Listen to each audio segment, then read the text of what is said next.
okay, right now in that moment, it's a safe environment without judgment. That's the first thing.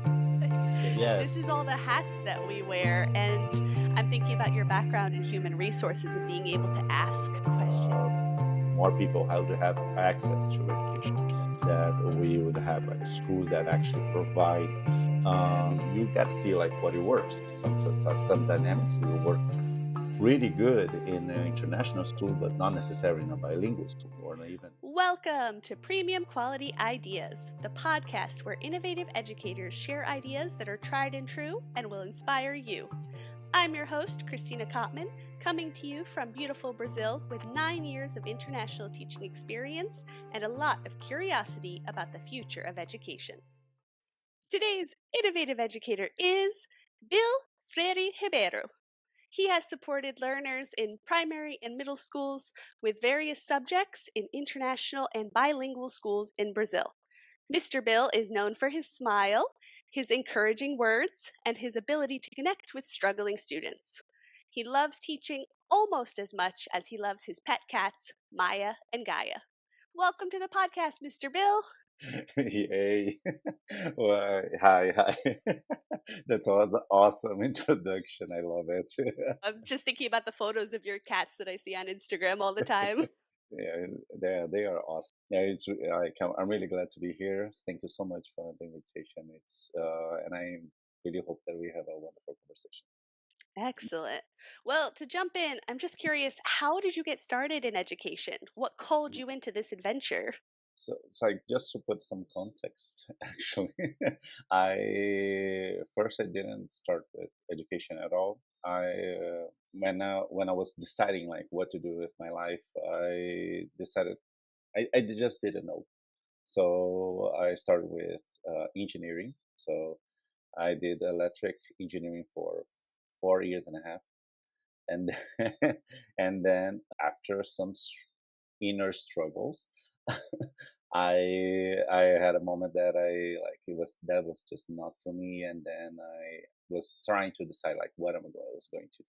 After a while, I realized that education was something that I was aiming for, but I didn't know what kind of course I should take. For some reason, I decided to do administration. And why is that? Is because I understood as a really young student that maybe skills would be really helpful for education. So, and I understood that the administration would give me that. So, when we are talking about leadership, if we're talking about thinking about like resources, and when it was just some young idea that that I had, and some misconceptions that I had about education. But I was understanding that creativity, working with projects, was somehow related to administration. So I did that, and I was hoping to get into education. That's why, like, I went to human resources, and then I worked that for a while. I started with cooperative education as well, but I had the chance to have an interview and work as a teacher assistant, and I got hired, and then I started this journey in education, and it was really good. Give me a sense of what I needed to do. So, and then I went to pedagogy.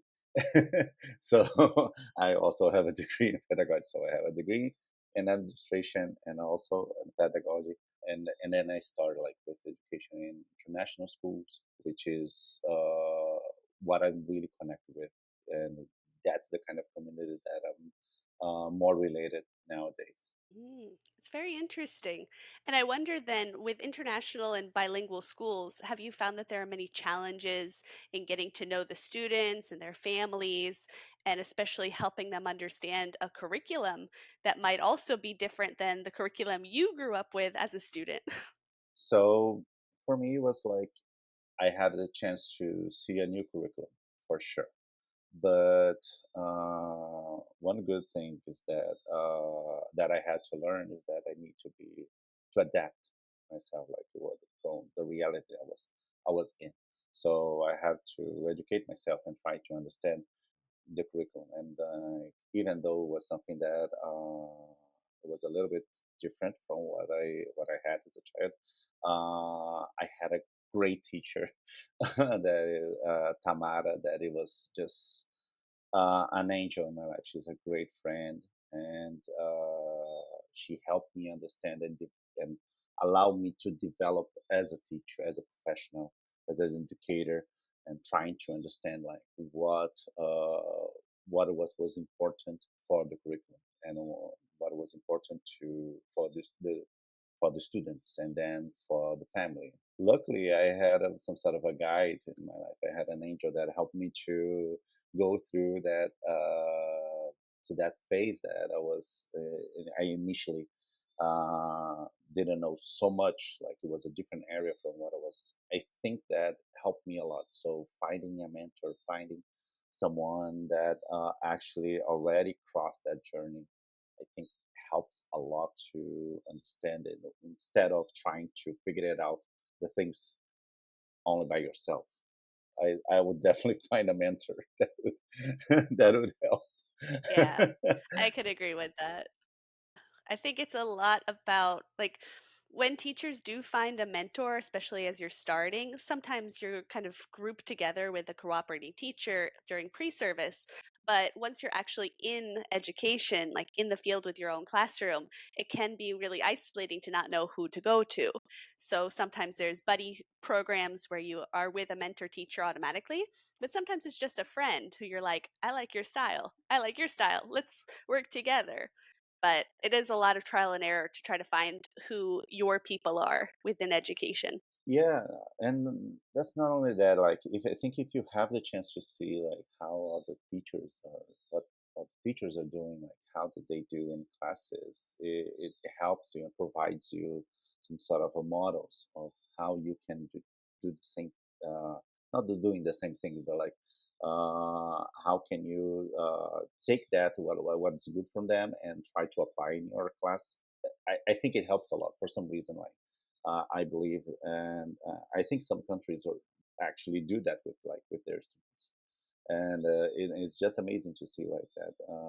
You have the chance to watch how other teachers are doing, how what kind of techniques they use, like the way they talk, the way they try to solve some sort of solution. I was doing that transition more like in class, and like I felt that because like my first day was was horrible, you know.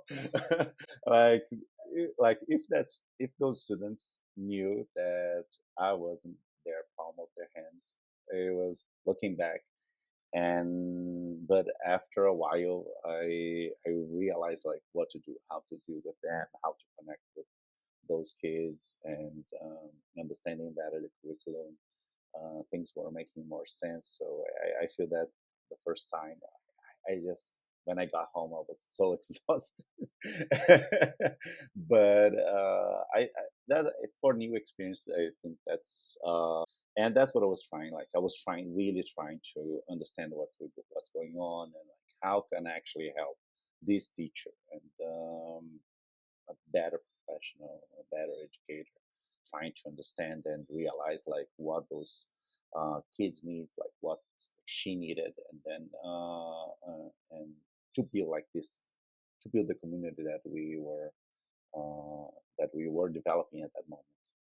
And speaking about community, have you found that there are certain ways that a classroom community can really come together, especially with such diverse interests and needs, and possibly in a bilingual or international school setting, or even just working with other professionals who have very different ideas of what great teaching might look like? Have you found any kind of secret sauce to putting together a great community? Yeah, I don't feel that there's a secret sauce. It'll be No. great. Follow the recipe, and that'll be great. No, like, but some things are important. I believe that you actually need something that teachers usually do besides teaching, planning and all the stuff.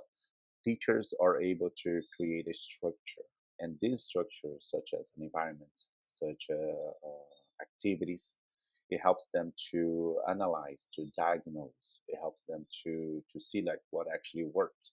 So, and why is that necessary? Because you actually need some data, not actually the you need, yeah, you actually need like some data, like whatever it is. And I'm not talking about like what the administration asks for us. Like we're talking about like the sense of humanity, like what that class actually needs, and like what and each individual has each student have a specific way to work. So probably you're going to spend more time with some of those students, and we have a dynamic, and you got to see like what it works. Some dynamics will work really good in an international school, but not necessarily in a bilingual school or even local school. Especially like if you're thinking about like what the number of kids that you are holding in your class. Like if you're talking like with 10 students, okay, way better than 40, 45 students. And then, but I feel that you need to make sure that you actually have a structure. So I don't feel that we have secrets. I believe that you can you need to put yourself into talk with other, connect with other teachers, asking like what they're doing, try to have different models of what you can do and build that structure. And like, okay, let's try it out. Like, let's see if it works. If it's in the beginning of the year, probably something's going to, definitely is going to change throughout the whole year, that dynamic that you actually need. And you see that some things like, okay, the kids like that all the time. Even if you have a sub, when you have sub, like, but if you have that structure ready, like sometimes the kids know what to do, and they actually will explain to someone from outside like what they actually need to do, or where they need to go, or or what the assignments they need to like.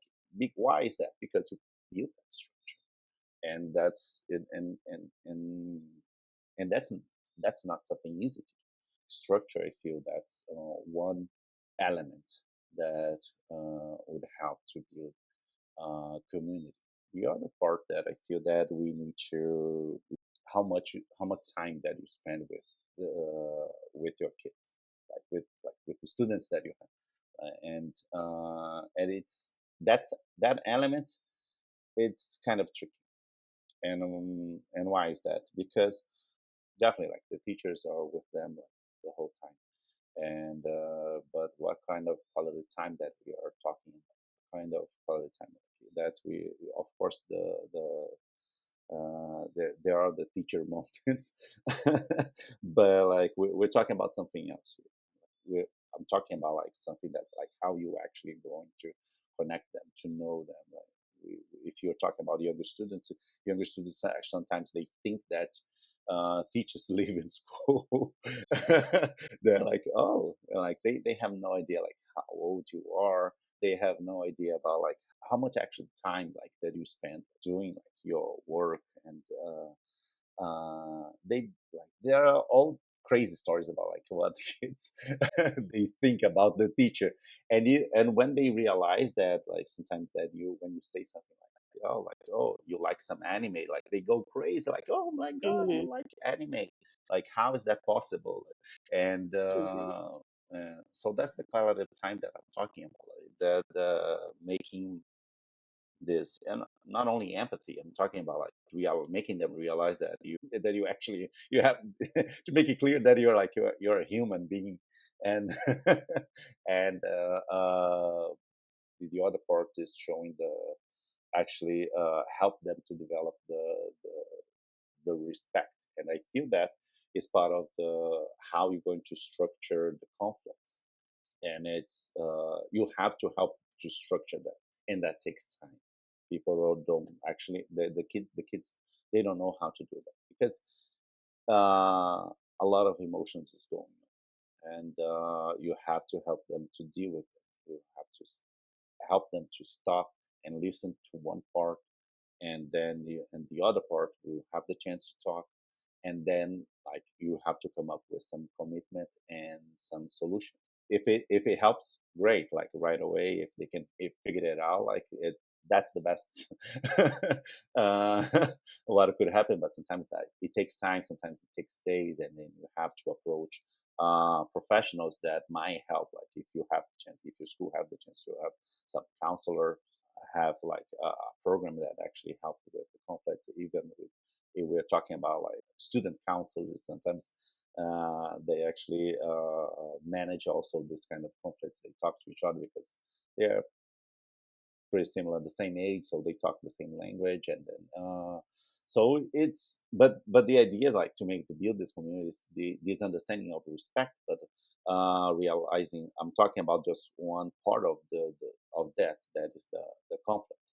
But if you're talking about like we can talk about the other people that work in school, like the cleaning people. We're talking about the staff that is all behind the school, like to run, actually, like to work.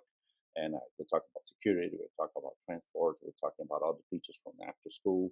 All those people that are connected, they are part of the community, and you feel that you have to drive those students to help to make a structure that helps them to allows them to see that like the importance of respect, and then realization that the community is not just the class itself. It's not the bubble that you are in your own world. Like there's more than that. Especially if you're talking about international schools. Like okay, like okay, so you need to understand that are not only cultures all around the world, in your country, in your city, in your neighborhood has this element of diversity. So like what actually you need to see, what actually do you need to understand that you are not seeing yet.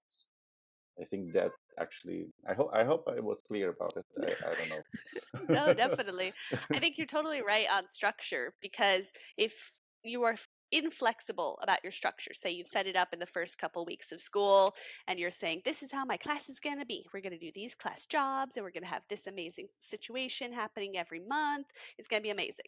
But then, for whatever reason, the class and the community that you end up having in your room, they don't want that, or that doesn't work for them, or that's not motivating. It's like you have to be able to change it. It doesn't matter how much time you spent preparing this great idea and you love it and it worked in another classroom, it doesn't work now. And I think that's one thing that's so hard with educators who have had years of experience because we're like, it does work. I've seen it work. But why doesn't it work for this group? And it's like they're different. Every single year they're different. And you just have to be able to shift and adapt and work with them. It's also that you're mentioning a lot about equity and making sure that kids understand what is going to work for one kid doesn't work for another kid. You need to sit next to this kid to help them start writing, whereas another kid you can give them a challenge and tell them to work on it by themselves for 3 hours, which you're going to supervise. But it's one of those things of like knowing your kids so well because then you can actually give them what they need to learn because every kid is so different. And there's also a sense of quality time with the kids is not just like sitting with them at recess or being in the lunchroom. It's actually knowing them and sharing tidbits about like, oh, I went to the beach this weekend. Oh, you went to the beach this weekend. Did you have a good time? Let's talk about it. Like, oh, that sounds interesting about your dog. Tell me more. Just sharing a human connection with them so that they're not just like robotically listening to you, you know? There's a lot to like the nitty-gritty of teaching is not just the content delivery. It's a lot more about building a human connection with the learners in your classroom. And like you said, with the parents and the wider community, making sure they understand that like respect is important, kindness is important, valuing everyone's work and contributions is important. And those are universal, hopefully.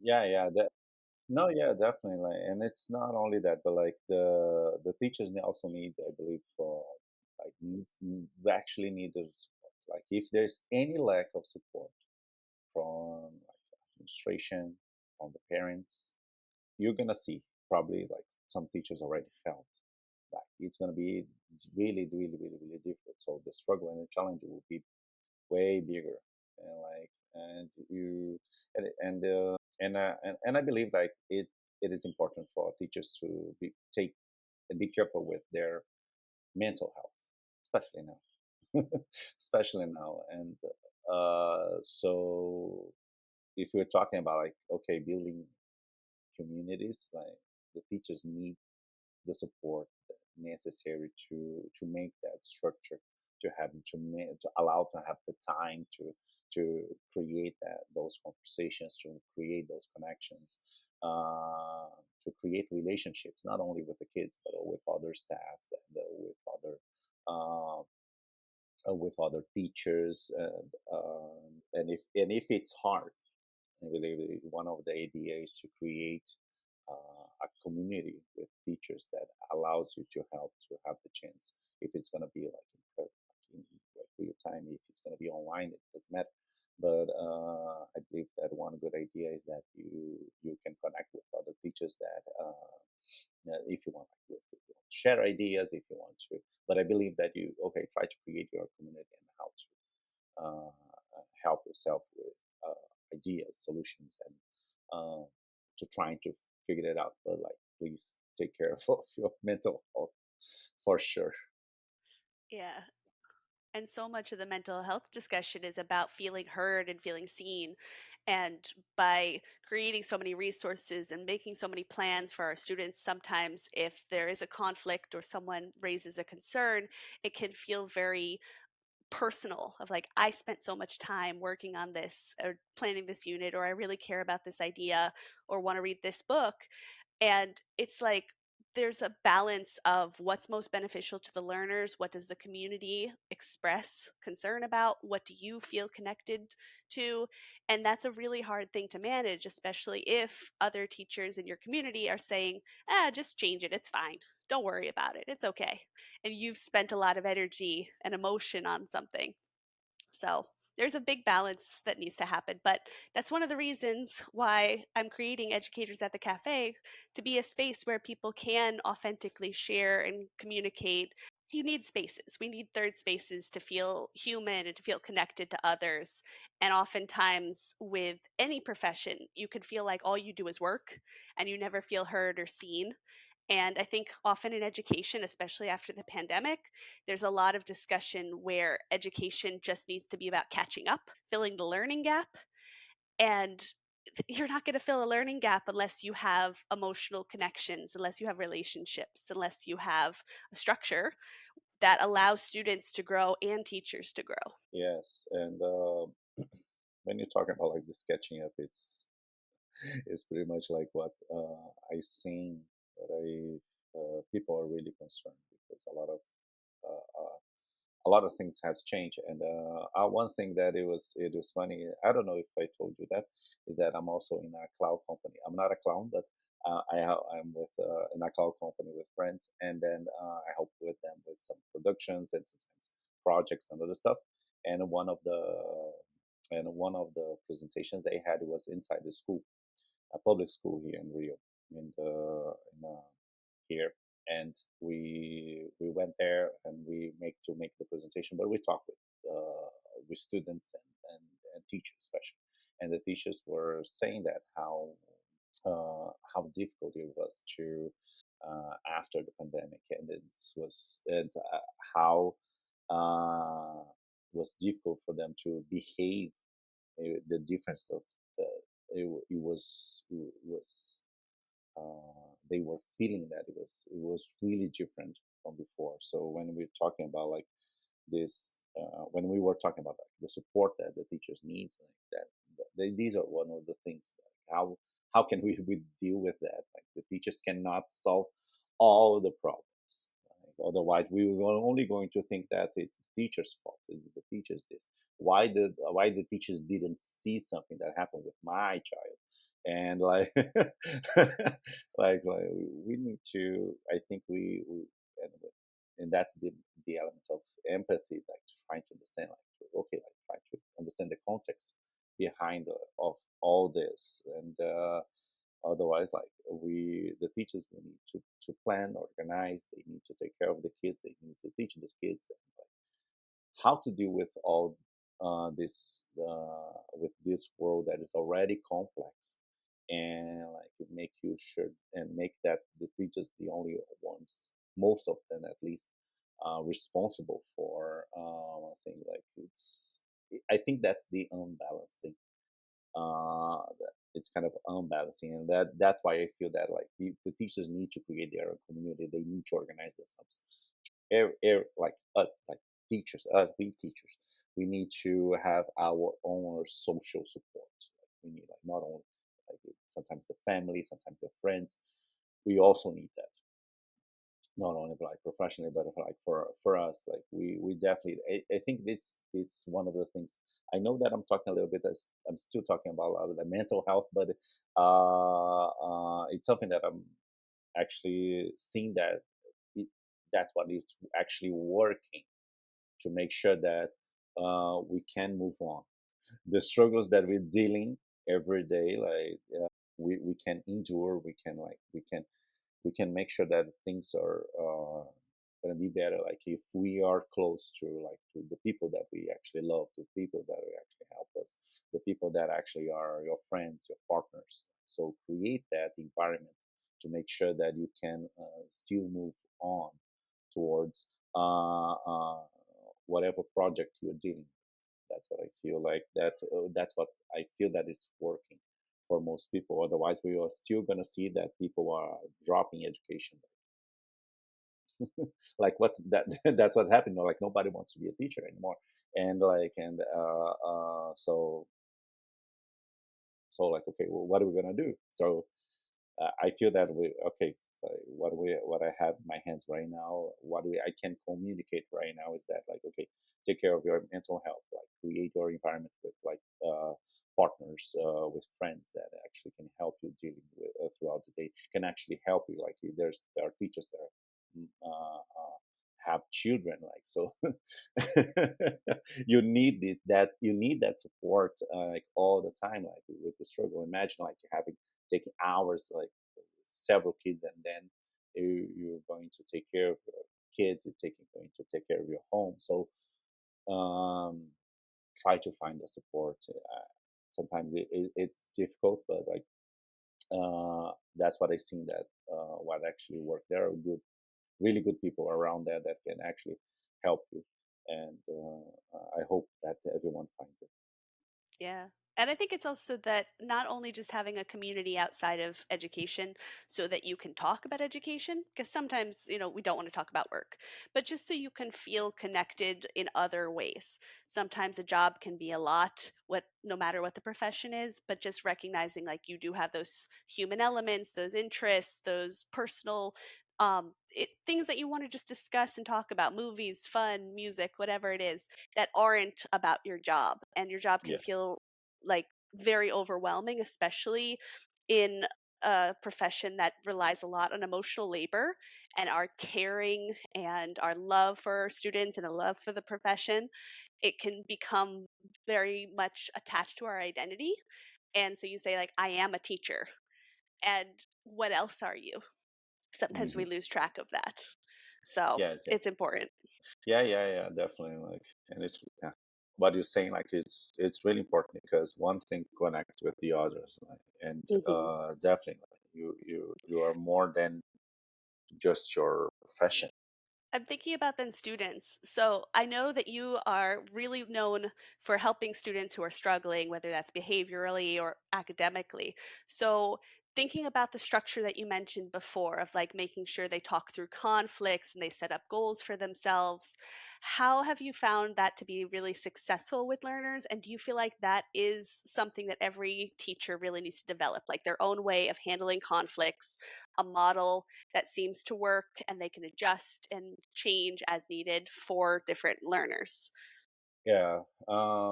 First of all, I feel that you need to create a structure of questions. What are the questions that you can that you would like to know about the child?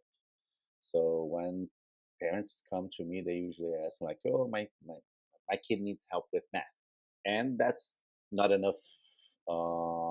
That's enough information for to know. Like, so it's always going to be like that. Like, okay, no, my kid needs help with math, and like, and what's your price? And as a private teacher as well, like you also have this kind of questions. You have to move on to, you have to create a structure of questions, and simple questions, and feels and I try to understand the emotional attachment with the subject. So my first approach is to make sure that the students have a safer environment with me. We have to build one right here and right now for the people who are listening, and a safe, you have to make sure that it, talking with that child and understanding that person, you okay right now in that moment, it's a safe environment, without judgment. That's the first thing. They have to understand that you're not going to judge, that you're actually going to listen to that person. So that's the first thing they feel. I would add one step before that, if if there's an emotional disturbance happening. Yeah. So if there's something like that, like if the kids is angry and everything, like you need to calm down. You need to make sure that everything's. But like the that's the idea. Like there's like you're not going to create a safe environment if the person, if the child is not calm, at least like as calm as possible. But the first one I feel is to make sure that it's part of the safe environment, to make sure that you there will be no judgment, that you're going to be there and listen. After that, you have to understand like the problem. So you're gonna start the diagnosis of what's going on. What is the conflict about? What is this? What is your problem with that subject? Is it the subject actually, or is it with the teacher, or is the relationship with the teacher? Is it the gaps that you have throughout the years, and then now you're trying to catch up for some reason, and then in everything right now, everything is confusing, and you have no idea. It's because you have like about your routine. How is your routine? So you have to understand the problem. So the question needs to go. You need to figure it out, like how that works, and and um, besides that, like you also need to ask. One thing that I always ask is the study routine of the student. The study routine, like how is that work? So, and we understand like the kids, like they are not like, oh yeah, I'm going to get home and like I'm going to study. I feel that I just a few students actually do that, and like younger students, I mean, and like in middle school and high school, I see that the pattern changes a lot. But for younger students, like of course they are not like, okay, I'm going to get home. Probably they're gonna read, or because some kids really like to read and everything, but they're not going to get excited like to make a worksheet, and instead of like watching something on YouTube and taking their tablets, and like we need to face that it's something that actually happens, or even like going out with the friends, like where like they're gonna have a play date or something. So you have to understand this routine, like what's going on, how the emotional attachment with the subject. You have to understand like how it is.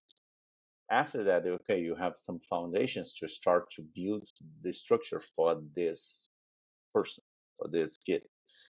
I know right now we're talking about more like we're talking about content, but if you are trying to make a resolution, you still like you want to still say like calm, safe environment, and you're trying to understand the problem, and like what is it trying to understand the problem for this, the time lapse, that what was going on, what happened, and then you're trying to understand. It's something that I always talk with the kids.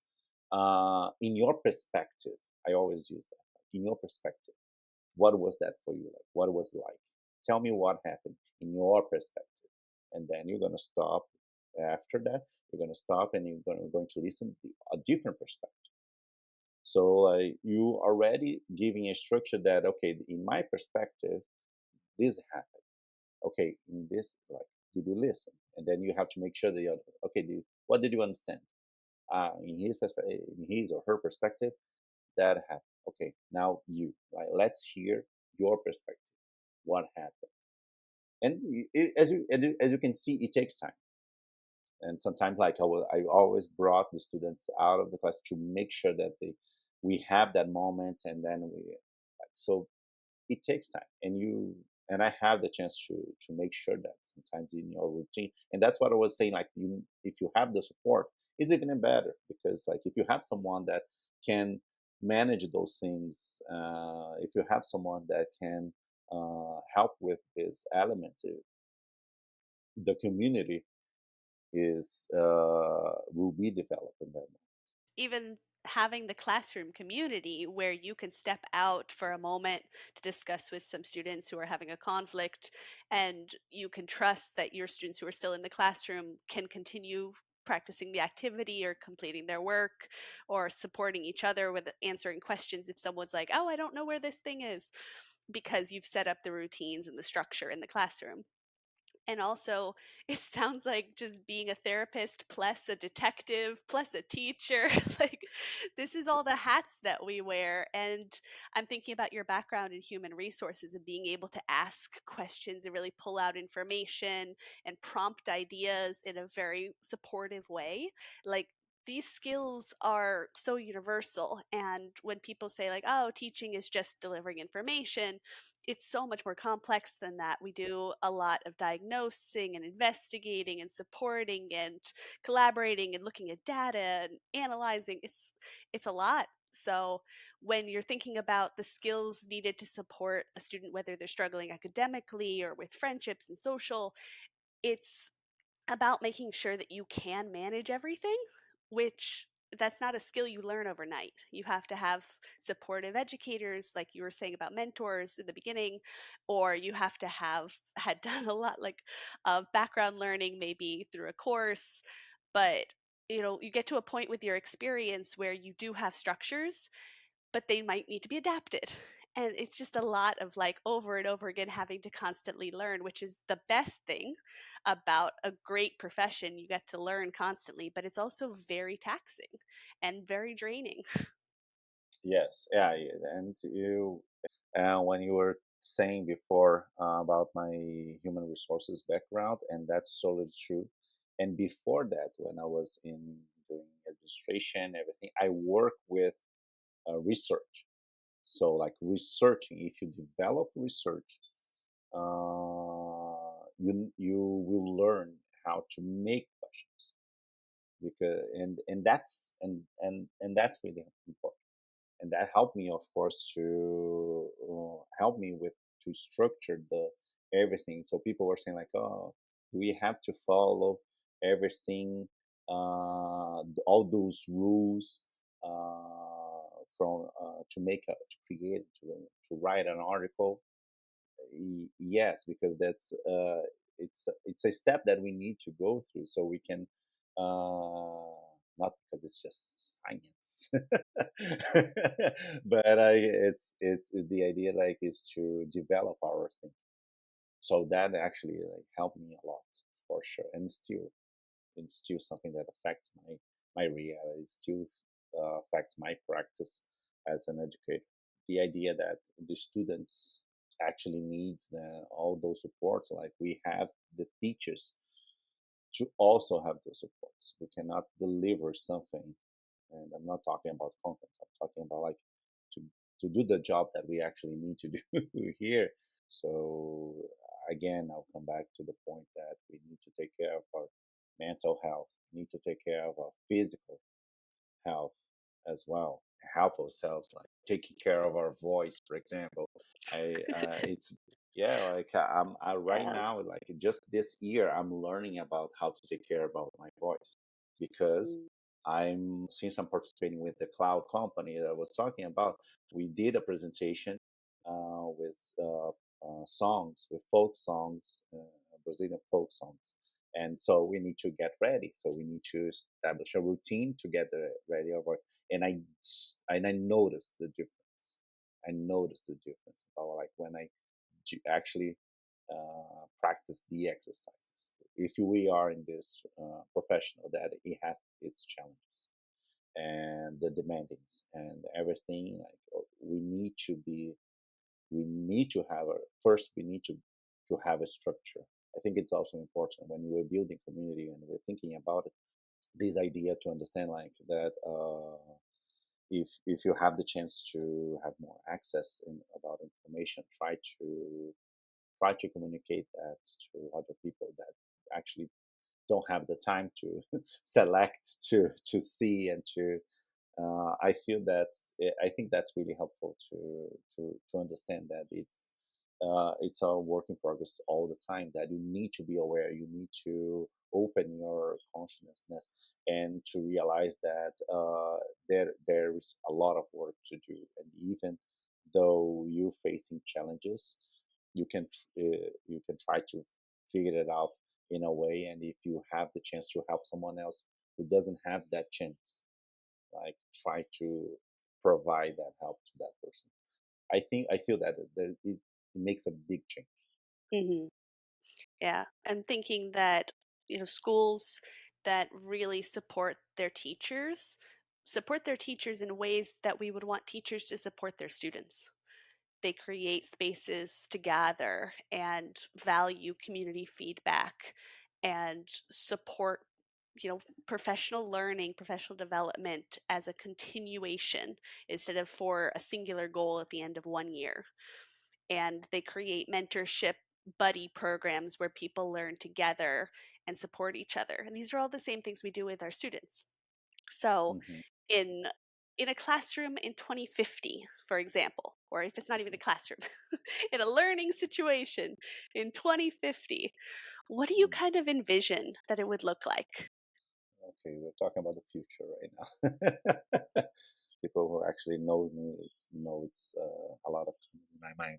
Okay, so let's You've been thinking yeah. very pessimistically lately. No, it's not that. It's not about, but it's something that we need to be aware, and Hmm. as individual and as a group. All right, so like in order to get there, I'm gonna I'm gonna be really repetitive about this one. Like you really need to take care about your mental health and like your physical care, and then uh, and take care about when you if you're going to talk about the future, we can think about the legacy and the things that we. But we really need to be careful with what's going on in the world, and then you need to be aware of what you want to do with your life. What does that mean? If we're talking about Envision Education 2050, you have to understand that the world has a dynamic that is can be brutal, but also can be really optimistic in some areas. If you have the resources to make sure that you can share with other people, then you actually need a role of a leadership.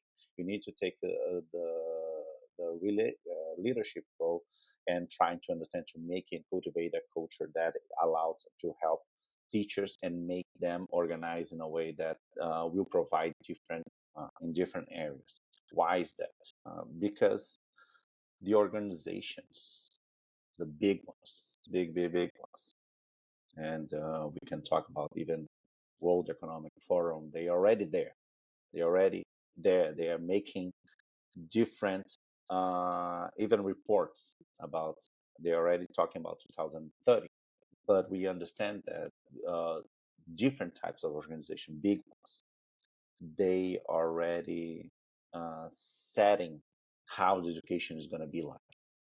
So it doesn't matter if it's going to be artificial intelligence that some teachers are afraid of about artificial intelligence, uh, how to use it that, and like okay, like if you if we don't have leadership, we don't have teachers, organizations that are taking the leadership role and organizing the teachers. I believe there will be other organizations, big ones, that will say what do we need to do. That people will say what do we actually need to do. So even if it's a good thing, a bad thing, doesn't matter. Like they're gonna say what. So this is something that you need to keep in mind. So if you take a look in the World Economic Forum reports, you're gonna see like what are the skills, what are the skills right now. They have to make a new report recently because of the artificial intelligence. So a lot of things have changed. But we actually like to think about what's going to happen in 2050. Like it's really hard because not even those big organizations they actually know they used to see better. And right now, the technology is getting so exponential. It's increased like exponentially in a way that the dynamic might change. So I believe that the message is like take care of your mental health, your physical health. Try to organize yourself as a teacher. Try to make sure that you have a cultivating environment, to make sure that you will learn those tools, learn AI actually, like to make sure try to connect with IT companies that like you might work that might work with education, trying to connect those in a way not for profiting, not for actually profiting. That's hard to understand. What does that mean? Not actually for profit. Like is to make sure that you share that you're going to share those knowledge for the especially for the ones that are for people that don't have it. We've seen those big companies buying schools, buying more and more, like and become big and big, and they have their own system of education and everything. And it's not related to AI. It's not related to like what the world needs. It's not related to what necessary is like. Is to make like okay, you're gonna do this because that's what's going to happen. You're gonna do this, and so if that doesn't change, if that like if we don't have that, if we're not conscious about it, if we don't see that, we're gonna do what those big organizations will tell us to. Those things matter. Those things matter. But if you were thinking about envision and education 2050, if you don't take a bigger role, in what we are doing right now, we're gonna do like what those big companies will tell us what to do, and like it will demand what to do. And if nothing changes, we're gonna keep still facing the same problems that we are still talking about, like with more evidence that we still need like mental health, that we need physical health, that we still struggling with administration, that we're struggling with parents and kids. So it involves to create that environment, that support environment that we actually need to make sure that we push back those challenges that will come because artificial intelligence will come, and that other other factors will bring different problems that we don't actually know if they're or any other technology that we might have. Like, I'm not talking about AI because it's the big thing right now, but to do those things, you need to take a bigger role to make sure that in 2050, what kind of education, the kind of education that I would hope. That's why I would say like this question is kind of tricky for me. But the kind of education that I would hope is that I would hope that more people have to have access to education. That we would have like schools that actually provide um, equipments, that will provide like resources, that will provide food for those who something like some people. We have like this reality happening here right now. Like some families like actually have their kids in school not only for obligation, but because that's the moment where the kids they can actually eat. So those I think that the fundamental things, that the good things that we're thinking about education, that's like what we actually have. Like how we're going to do that. I feel that uh, it's nothing that is going to be provided. It's not something that enlightenment will come for those who are in charge. will be delivered. It's actually like us organizing ourselves to make that environment. Like that is the same thing. Like we need to make that environment work. But right now we need to, we're talking about like building community for our profession, to make sure that we have resources, that we have elements that allow us to provide resources inside where the projects, the schools that we actually need, that will make the difference in that community. That's what I actually hope for. Like I hope that people actually organize, teachers try to organize, they try to have more like a better life with their friends, a better life with their uh, mm, with the projects that they want to deliver in this world, whatever legacy the teachers want to bring to this world. I hope you guys can achieve. Actually, I really hope that the teachers can actually achieve. I hope you have the resources for that. I hope you can find ideas. I hope creativity comes to you and you have the chance to figure it out, the solution, the problems. I hope that if you connected with the people that you want to be connected, that's what I actually hope. And I hope that you live a life that actually worth it, and you feel that you did your best, and that you somehow are connected with your own essence. That's what I It's a great, hopeful message to end on. I hope that for everyone listening as well. I think thinking about the future is sometimes very tricky because we have these big ideas of what it could be like and how are we going to get there. But it sounds like your underlying message is that we have to be proactive now. If we know what the goal is, we have to do situations now. We have to take actions now so we can actually get to our goal, not just wait for it to passively arrive because someone else will decide. And we want educators to be in those decision seats, and being able to tell the world how we can adapt to challenges and how we can support learning. And education being such a big business worldwide, it's challenging to find the real goal, real motivation. Or is it that you actually want to help people learn and develop and grow and support themselves? There's a lot of discussion there. yeah. Yeah, no, yeah. I feel that's just thinking about like, okay, I'm gonna change education. Like is that's the position where you want to take? Like, or do I need a project, or do I need to be in a certain place, or do I need to be in a certain education? Should be like I get into the politics and try to understand how I can change the laws and the idea then, or the dynamic that's happening right now.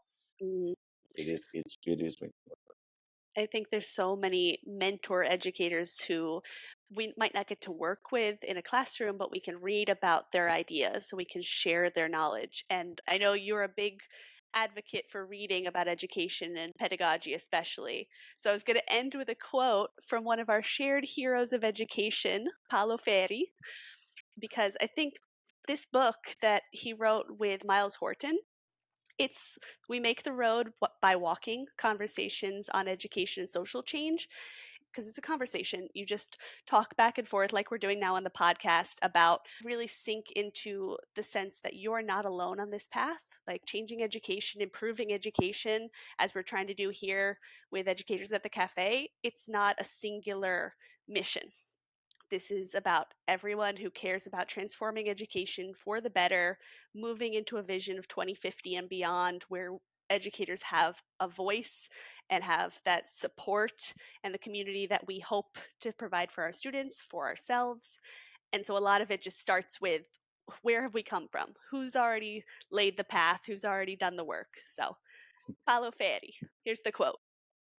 The teacher is, of course, an artist, but being an artist does not mean that they can make the profile, can shape the students. What the educator does in teaching is to make it possible for the students to become themselves. I really love this quote.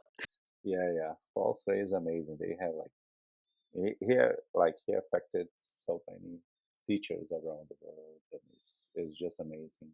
And I hope Brazil realize like the importance. We have a lot of people that understand like the importance of Paulo Freire, He was once the Secretary of Education in São Paulo.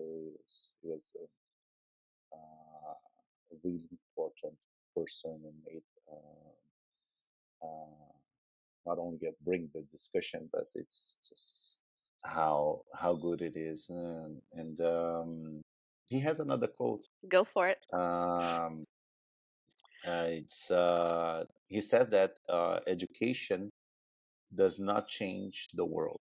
Education changes people, and people change. That quote is also something that it's that's one of that I really enjoy that he talks about. Mhm. Yes, definitely. Well, thank you so And much, Bill. It's been great you, having you. it was really good to be with you. Thank you so much for the conversation, everyone. I hope you have enjoyed this conversation. I hope you like it, and please, please, please take care of yourselves. Take care of the people that you love. Take care of the people that you cheerful, and make sure that you. I hope you have a try to make your life like as best as possible as you can. And I wish you all the best. Excellent. We wish you all the best too from Premium Quality Ideas Podcast. See you later. Thank you so much, Bill. If you've been inspired and or finished your coffee, let us know by liking, subscribing, and of course, letting someone else know about the Premium Quality Ideas podcast. And if you've made it this far, you've earned a question to ponder. How does your educational institution actively value community? That's all for today. Thank you for joining me for some premium quality ideas. I'm Christina. Ciao!